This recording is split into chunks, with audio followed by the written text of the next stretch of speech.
ప్రభుత్వం దీన్ని ప్రతిష్టాత్మకంగా చాలా సూక్ష్మకంగా శాస్త్రీయ పద్ధతిగా చేసినప్పటికీ కూడా మల్లన్న కాగితాలని చించడమే కాకుండా ఆయన మాట్లాడిన తీరు పైన ఏఐసిసి చాలా తీవ్రంగా పరిగణించింది.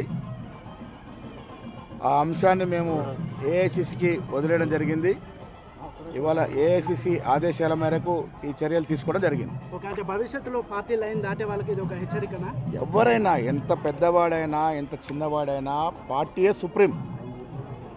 పార్టీ లైన్ దాటితే తప్పకుండా క్రమశిక్షణ చర్యలు ఉంటాయి. పార్టీ నియమావళి పార్టీ లైన్లో ప్రతి ఒక్కరు ఉండాల్సిందే. అది అందరికీ వర్తిస్తుంది. ఇంతకన్నా ఘోరంగా కమెంట్స్ చేసుకున్న వాళ్ళు, బూతులు తిట్టుకున్న వాళ్ళు కూడా పార్టీలో ఉన్నారు. కానీ తన మీద వై అని ఆయన క్వశ్చన్ చేస్తున్నారు. ప్రభుత్వము రాహుల్ గాంధీ గారి ఆశయం తెలంగాణ ప్రభుత్వం ఇంప్లిమెంట్ చేస్తే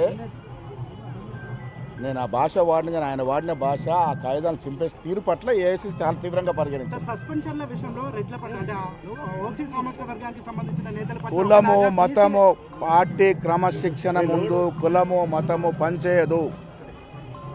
పెద్ద చిన్న తారతమ్యం ఉండదు. పార్టీ లైన్ దాటినప్పుడు ఎంతటి వారిపైన క్రమశిక్షణ చర్యలు ఉంటాయి. మల్లన్న విషయంలో మొదటి నుంచి కూడా చాలా విషయాల్లో ఆయనకి మందలిస్తూ వచ్చినాము. ఇది పద్ధతి మంచిది కాదని చెప్తూ వచ్చినాము. అయినప్పటికీ కూడా ఆయన ఆ కాగితాన్ని తగిలియడం అనేది చాలా తీవ్రంగా పరిగణించాల్సి వచ్చింది.